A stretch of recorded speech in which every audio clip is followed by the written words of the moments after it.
Good afternoon, everyone, and welcome to the final series, or the final webinar in our series, Marketing Masterclass in our Global Accelerator Program. I'm Collins Rex, and I'm the Victoria METS Export Hub Lead, and I'll be your presenter for today's session. I'd like to start today by acknowledging the traditional custodians of the various lands on which we meet. And for me, this is the land of the Wurundjeri people of the Kulin Nation. And I pay my respects to elders past, present, and emerging. And I also extend that respect to any Aboriginal and Torres Straits Islanders people who might be joining us on today's webinar. As I mentioned, I am Collins Rex. I'm the lead for the Victoria METS Export Hub, and today's session all about brand building. And we're going to look at the characteristics of a successful brand strategy, defining your brand, building a global brand, and finally protecting your brand.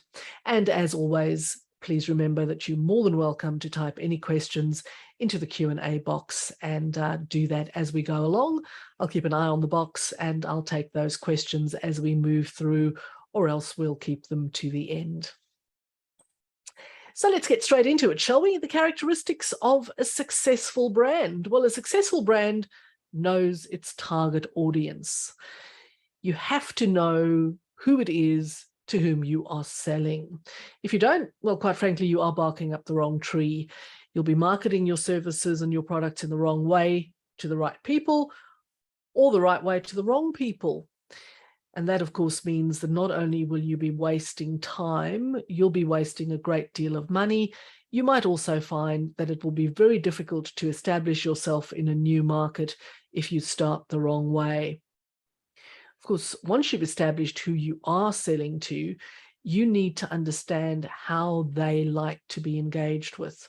So whether that's through looking at what successful competitors have done in the space, and you might follow the same sort of route, or it could be by conducting market research or testing theories, etc.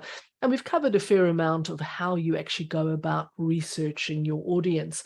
Of course, also understand that your target audience in the MET sector is not one particular company or one particular mine. It is the specific person to whom you are addressing your product and your services. And you are going to do that in a different way, whether you are competing, or rather speaking to the marketing person or the financial person, whether you're speaking to an engineer or you're speaking to an end user. So make sure that you tailor your message accordingly. A successful brand also actually reaches its audience. Brands are entirely useless if they don't get the right exposure. Now, if you get all the steps right and you understand your audience, you understand where your audience goes for information, you probably will achieve a fair measure of success. A successful brand is also genuine and passionate. Consumers, whether they be B2B consumers or indeed B2C consumers, if you are appealing to an end user of your product or service, consumers don't like deceitful brands. And that's why when we read about exposés in the news, we see those stories posted by whistleblowers, etc. That is really damaging, because nobody likes to see that a brand has been deceitful. So it doesn't matter how big your company is or how influential you think you are. If you are tripped up and you are found to be deceitful, chances are your brand will suffer damage from which it is very difficult to recover. You need to create a trustworthy, genuine image through branding. And that takes a great deal of skill, but more than that, it takes a lot of hard work. So you have to gain the respect of your consumers, and also, interestingly enough, your competition. Because when you enter a new market, particularly when you enter a market that is that focused on safety and image and needs to be seen to be doing the right thing as well as doing the right thing as the mining market, your competition is going to be watching you as carefully as anybody else. And if you trip up, they'll certainly be there to shine a light on any of your mishaps. A successful brand is also unforgettable and it's unique. So memorable brands that stick in the mind of consumers and customers always succeed. So if I were to ask you right now to name 2 drinks companies, there's a very good chance that you'll probably mention Coca-Cola and you might indeed mention Pepsi. And why is that? Well, it's because even though these 2 brands are competitors, they've both built such successful brands that they are instantly recognizable when consumers make choices. Successful brands also influence others, and market leaders are certainly called leaders for a very specific reason, and that is because they lead, they inspire both in the same field and in others, and they do tend to start trends. So if you find a competitor copying what you do, it's probably a compliment. Because it means you are getting things right. And if the competition starts hotting up, it just means that you have to stay ahead of the curve and you need to keep doing it better. And that means you need a proper brand strategy. So why does brand development matter? Marketing, of course, is all about communication. It's about conveying a certain message to your audience. And brand development is a very important part of that. Brand development as well is something that never actually stops. It's a constant process. It's always evolving. And it has to be so because it needs to evolve as changes happen in the environment, as changes happen in marketing norms, etc. Your brand is a living thing, and as such, it keeps changing as it moves. And of course, it's also going to change subtly in every single market that you enter. Brand strategy cannot be static, and it cannot be a one-size-fits-all thing. It needs to be adapted for each one of your markets. And sometimes those changes will be very subtle, sometimes they'll be radical, but it is a very successful part of expanding your business. So looking at a brand that might not be in the METS sector, but this is just an indication of how even the biggest of brands need to adapt to changing markets. Good old-fashioned KFC, which in Canada, in French-speaking Canada, is known as PFK, because it's fried chicken in French. And even though the brand KFC is so well known and so well loved, it had to adapt to that new market. Also understand that your brand only exists in the way that people perceive it. The way that people think and feel about your brand will have an influence on its success or indeed on its failure, and commensurately on the success or failure of your business. If people have a negative connotation to your brand, that unfortunately is the way it is going to be perceived and the way in which your potential consumers, your customers, are going to respond to that brand. Whether an audience makes a shift from being just an audience to a customer absolutely depends on your perceived brand value. It also has a great influence on repeat custom. If your brand is reliable, if your brand is seen as being reliable, chances are you will have repeat customers. When you're developing your brand strategy, you have to identify and also examine your target audience. So you need to know what it is that you're going to sell. You also need a pretty good idea of what it is you're going to say about that product and service and how it is you're going to say it. But you also need to understand who needs to hear it, because the opinions of your target audience are the ones which are most relevant. So when you're looking at a new market particularly, and you're developing a brand strategy for that market, try to think of as many characteristics of your potential customers as you can. So include socio-demographic categories, behaviors, interests, values, and you need to align your brand strategy with all of those as they relate to your customer. And of course, never assume. If you have assumptions about your customers, you need to validate them through research. And we have talked in previous sessions about how you do that. You also need to define your mission and your vision. So in business, every activity has, or indeed it should have, a goal or a vision. And the common goal that all of your combined business dealings are supposed to achieve is defined as your mission statement. There has to be a clear reason for getting into a business other than simply to make money. And that, of course, is your brand mission. The reason has to resonate with your target audience. And if you are trying to sell into the mining sector, you need to be the solver of problems.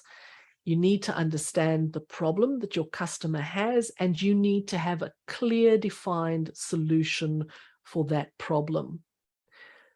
Defining the outcome once you've achieved your goal is, of course, called the vision statement. And even though you'll be using your mission to appeal to your customers' values and beliefs, it's your vision that will make a connection with the hopes and dreams. And in business, those have very specific connotations attached to them, and they will help you realize your own. You cannot operate in a vacuum, and you never do. There is always competition. So you need to understand your competition by analyzing your competition. And that means you need to evaluate the behavior of competitors in order to get a better idea of their positioning in the market and any activities that might have enabled them to achieve that positioning. So you need to do the research. Again, you'll be going online, you'll be looking at their content. So that can be anything from their website to blog posts to public relations statements.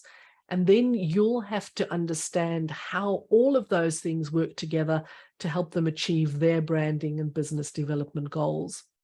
And if there's a specific action that you can trace to those measurable results, understand what the problem is that they were trying to solve and how they then went about doing that. Of course, you're going to understand it. That doesn't mean you're going to replicate it, but it will give you a really good starting point, particularly in a brand new market. And understand that your brand is very closely aligned with the people involved in your business.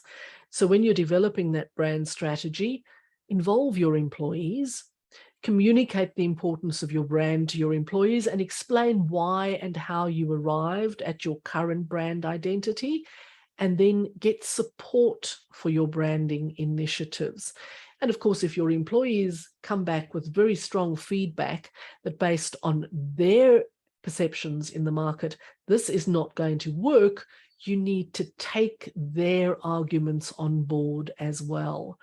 And also involve your partners. Your distributors or agents in market are vitally important to keep involved in your brand strategy, particularly if you're going into a new market for the first time.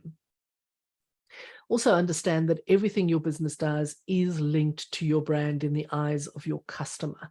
And this extends to the way your employees behave, in the way that your employees dress when they go to see a customer, etc. It is very important to understand that your employees are an absolute reflection of your brand.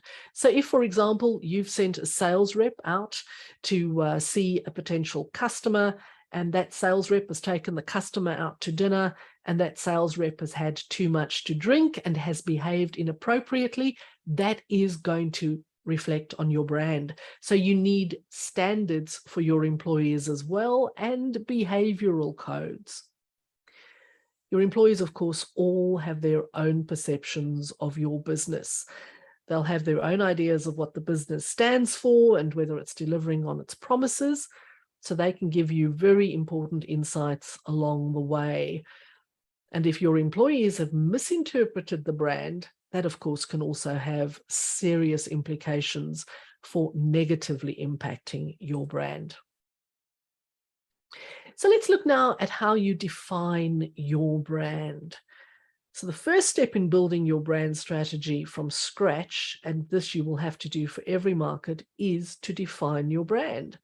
And there are a few different categories that are included when you are defining a brand. There's brand personality. So brand personality is a set of human characteristics that are attributed to your company. Building a consistent brand personality that really does permeate through all of your external facing communication really does help to build that brand equity. So if you're a law firm and you're working in the mining space, it's likely that you want to be seen as trustworthy and strong. But if you work for a creative agency, so perhaps what you are aiming to do is pitch for the work of a BHP, for example, and you're trying to help them change a perceived image that they might have. Well, if you're going to be creative, you might want to be seen as a little bit more playful, but certainly as more creative than a law firm that will be a lot more static. You also need to be thinking about your brand voice. So your brand voice is about ensuring that there's a uniformity in the language that you use around your brand. And that includes grammar, tone, word choice, etc. Because this is how your brand conveys its personality to an external audience. So some of the common themes are things like friendly, approachable, understandable, or indeed professional, serious, safety conscious, etc. And then your brand identity. Your brand identity is comprised of all those visual elements that help to communicate your brand. And this includes your color palette, your graphic design, your logo, your images, and all of these visual aids work to make your brand easily distinguishable from the competition to new customers, but also to your existing customers. These days, when we live in a world that is governed by what happens online, a brand is a lot more than the products or services it sells. And of course, it was always thus, but it is considerably more so today. And it is very important that your brand values, including your ethics, are encapsulated in your brand. Customers want to know that they're putting their money to good use, and they want to know that your values align with their own, which means that your messaging helps to convey your brand values, and everything that is seen, heard, read about your brand, particularly online, needs to encapsulate those same values. Now, when you are defining your brand for the first time in a new market, you need to define your identity. And that means you actually need to get your name right. And just because you have a certain brand name in Australia doesn't mean you're going to be using necessarily exactly that same name in another market. When people think of a brand, they generally are thinking of a name. And for that reason, it's a very important aspect of your brand development strategy. If you don't have a very clear, defined way of encapsulating what your brand is through the name you use, it's pretty much like winking in the dark. You know you're doing it, but nobody else does. So you have to think of a name that is memorable, it's concise, it's rationally connected to the product or the service that you're providing, but it also needs to make sense in each of your target markets. Now, each one of you already has a brand. Each one of you already has a name.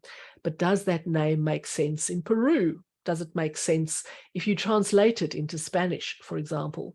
Does it make sense if you are moving into the Chinese market and you might be using characters that could denote something different? Of course, the more successful you are, the better known your brand is, and there is no higher praise than when your name actually turns from a noun into a verb. So we all say things like, I'll Google it. And of course, Google is a brand name. So when you get to that point, well, there's not very much more that you need to do to promote who you are, because everyone will already know. But once you've got that name sorted, you've figured out how it works in each one of your target markets, you then need to come up with a logo. And that means you need to choose a design scheme. So does your brand actually align with the picture in people's minds? Is it going to be traditional? Is it classic? How do you integrate the look of your brand across all of your media? You need to keep your brand name and your logo simple. And some of the most successful brands in the world are also some of the most simple. And you see just 3 of them on your screen there. You also need to design a great logo. So logo is the graphic element that depicts your brand visually. And that's an awful lot to ask of one little graphic. No set formula to a good logo. Some of them are very simple. Some of them not so simple at all. But they are all instantly recognizable. Starbucks target 2 very different logos, but both of them instantly recognizable. Your logo also helps to embed your brand, of course, in your customer's brain. So get professional help. And also use color intentionally. And understand that colors are differently perceived in different target markets. Of course, if you're a caterpillar, everybody instantly recognizes the color yellow. But if your brand is not quite that well established, understand how the different markets are going to perceive your different colors. And understand too what the color says about your brand. And some companies, of course, have trademarked color. So you have, for example, Tiffany's blue, but there's Caterpillar's yellow and Rio Tinto's red. Now you can see here some of those color palette items. You're probably not going to go to the pink color palette range, but you might very well be looking at green or yellow or orange. And you can see there that all of the colors denote specific things. And of course, different cultures understand them differently. So red, for example, which we certainly see as the color of passion and emergency, in Eastern cultures also seen as the color of good luck. So understand what your colors mean. And then you have to adapt your marketing strategy, and you need to find your voice. So the colors and the style of your logo are going to determine the overall look of your brand, but they're also going to be reflected in all aspects of your business. Your product, your website design, your social media pages all need to be aligned so that if someone stumbles upon you in social media and then they get a communication directly from you through an email, for example, they need to be able to align what they see with the right branding. And if we look here at Caterpillar, for example, you can see that across a number of different channels, the look and feel is exactly the same. You are in no doubt that you are looking at Caterpillar, whether it be their Facebook page on the top left-hand side of the screen, or indeed their LinkedIn page on the right-hand side of your screen, or their website. You're going to find the same consistency in color, in tone, in look and feel across them all. Now, when you're building a global brand, you do need to understand that it takes effort, and you are going to have to put in a pretty concerted one at that. Language missteps, misunderstanding cultural norms, all of these things can be problematic. So coming back to our friend Kentucky Fried Chicken, when KFC first opened in Beijing, they came up with a word that they thought was very clever, but when it was translated, what they thought was finger licking good actually translated as eat your fingers off. So it didn't go over very well. And of course, the washing powder brand that you see there is called Bath, and we all know what that means. So understand consumer behavior. Just because a brand has a certain look and feel, and because consumers have preferences in one culture, doesn't mean they have them in the same. So understand where you go and what you need to do to satisfy the requirements of your customer in that market. Also position yourself properly. So good positioning understands where you are based according to the competition and what your competitive advantage is. And just because you are positioned in a certain way in Australia doesn't mean you will be positioned in the same way in another market. Understand how your brand translates, and we've already talked about some of those missteps. So if we look at a consumer brand like Kiri, they changed their name to Kibi in Iran because the former name means rotten or rank in Farsi. Consider the same concepts when you are thinking of how miners in different markets are going to perceive your brand according to the language that they speak. Also know what colors do. So the US, blues and greens are very much favored, reds and yellows in Latin America. So make your brand appeal to your audience. And of course, always find good people on the ground to help you. Your lawyer will help you to protect your intellectual property. A good graphic designer will help you get it right in the market. Also decide how you're going to operate if you decide to license your product and your service, and make sure that that licensee uses your brand appropriately. And that also means that you need to protect your brand. So IP is the property of your mind or proprietary knowledge. It's a productive new idea that you create. And here we're talking about inventions, trademarks, designs, brands, and applications of ideas. Understand too that protecting a brand or a trademark in Australia does not protect it anywhere else. So some forms of IP require formal application and examination, and in Australia, most forms of IP are administered by IP Australia. Every market will have a commensurate body that does the same sort of work. And the main categories we're talking about are patents, trademarks, designs, and plant breeders' rights, which probably doesn't apply to most of you. But copyright, and again, this is important to understand, copyright is separate from most other intellectual property types. In Australia, as it is in many markets, it automatically resides in the creation and it does not need to be registered.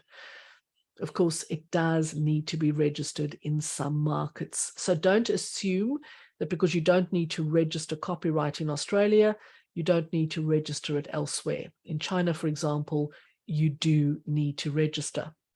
And your business name, your company name, your domain name, these are not intellectual property types that you can register. They are registered through other fora. Now, trademark isn't a business name. It's not a company name or a domain name. It's not the same as your business name. You register your trademark because it provides you with exclusive rights to use, license, and sell your mark. And it's also a very valuable marketing tool. Some markets are first to use, some are first to file. You need to understand the difference to make sure that you are not going to be left without your trademark in a market, because when you get there, someone else has already registered it. So when we're talking trademarks, we're talking corporate logos, we're talking about jingles that you might use in an advertisement, we're talking about your business name that is painted on the side of your products in a specific way, etc. So it can be a word, it can be a phrase, it can be a letter, a logo, or a combination of all the above. If you don't use your trademark, irrespective of where you've registered it, you're probably going to lose it if you don't use it. In Australia, your trademark registration lasts for 10 years, and that's fairly accurate for most other markets. But of course, it does vary from market to market. So you have to refile from time to time, and that means you need to renew your trademark. Again, just reiterating, filing for protection in Australia protects you only in Australia. You need to file for protection in every market in which you trade, because that's the only way you will be protected in that market. China is a first to file jurisdiction. Australia is first to use, and the difference is very important because it can cost you your mark. And if you've spent so much time and energy refining your brand and then coming up with a trademark, you may as well protect it. You can file through the Madrid system, which gives you access to a number of different jurisdictions in one foul swoop. It's quite expensive to use, and some of the markets might not be applicable to you. So have a look at it, but understand what the implications are if you are filing and you might be paying for markets in which you don't intend to actually be operational. And that brings us to the end of today's session. So if you have any questions, please feel free to type them in the Q&A box, and I'll answer them. And if I don't have the answers, I'll come back to you with answers. And of course, you're always more than welcome to send us those questions offline as well. You saw my email address at the start of today's session, and you will be getting it in the follow-up to today's session as well. Now, while you're thinking about any questions that you might want to type, I'm going to introduce my colleague, Grant Philpotts, and he's going to take you through some of the activities that we have coming up in the coming weeks as part of the Victoria METS Export Hub, but also as part of Austmine. So I'm going to hand over to you, Grant. Thank you, Collins. Another great session. I got a lot out of it as always. I think it's always worthwhile just having a think about ways you can improve your brand. I've always been big on branding in order to show what you're actually doing and how you do it, and make sure that people remember what your brand is. And I've having done international conferences similar to you, Colin, I'm sure we always sit back and reflect on that one person that we've always seen getting up to a little bit too much mischief when they probably shouldn't, particularly in company clothing, which is always good fun. So here we go. So we've got our market selection capability acceleration program on at the moment. Then Collins and I get the bus going again. We're off to Geelong on Friday for our regional cyber roadshow, then Ballarat next week on Thursday, and Bendigo on Friday. So if you're local to either of those areas, you're more than welcome to attend those. You can attend one, you can attend all if you really wish to. It's entirely up to you. So all our events are on our website, so you have to register to know when you're coming along to them. So it's austmine.com.au. Just go to the register link there, you can see that. And you need to register for each event as well. We've had instances where people have registered for one and thought that it bounces through to everyone. It doesn't. I know for a fact that Collins loves doing registrations, so you're more than happy to put those registrations directly through to Collins as well, and Collins could do them. The highlight of my life. Indeed. So so there's some of the Export Hub events we've got coming up. We've got our CEO lunch on the 12th of October as well, which is at Beaconsfield Mine Reflections, which will be a very, very good session. So if you wish to come along to that too, you can see it on our website. So that'd be great. You would have got an email. Most people got an email about it yesterday, so that's always good to reinforce that. Of course, IMARC is the 2nd to the 4th of November this year up in Sydney at the ICC, so you can register there through Beacon events. I know I get multiple emails from them, so they're obviously keen to have people register, including people who've already registered, such as myself. So that's always good to know. And of course, we can't forget Austmine 23. There we go. Look at that one. Transforming Our Future. So that's an event in Adelaide on the 9th and 11th of May next year, which will be an absolutely sensational event. Now, I don't mean to sound like a salesman, but of course we have to sound like a salesman. It is filling up. So if you're interested in coming along as an exhibitor, you'll need to get your skates on, because I understand it is getting pretty full at the moment. And that's not just saying that because we want to get as many exhibitors there, but we're saying it because it's actually the truth. So if you come along to those, and of course you can see everything that Austmine has to offer on our website. As I often say, and Collins gets a bit tired of me saying it, but if you ask me a question about it, I'll probably go onto the website anyway to find out what's going on. So that's where we get our information from. So yes, there we go. Thank you. Thanks, Grant. And just a reminder as well that if you are going to IMARC and you're a member of the Victoria METS Export Hub, please let us know, because we might not be aware that you're going to be there. And we've got a number of activities that will be part of the Export Hub. So we'd love to know that you're coming so that we can involve you in all of those activities.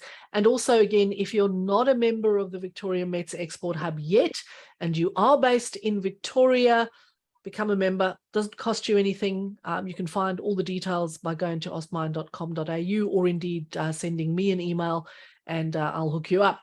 Always happy to get new people involved in the hub and in all the hub activities, including the ones that we conduct internationally. Well, it doesn't look Yes. as if we've got any questions, so I think I've stunned you into submission today. As I mentioned, this was the last of our marketing masterclasses. We will make the recording available through the Austmine website, and we'll also make the slides available to you. So you're more than welcome to review anything that you've heard today. And the final session in our Capability Accelerator program is next week, and that's the last in our market selection series. So we've certainly come to the end of this one, and it's been a lot of fun. So thanks everyone for attending. Thanks, Grant, as always, for being in the wings and helping to deliver the program. And we look forward to seeing you online a week or so from today. And if not, of course, we also look forward to seeing you in one of our regional locations for our Cyber Roadshow. Thanks, everyone, and goodbye. Cheerio.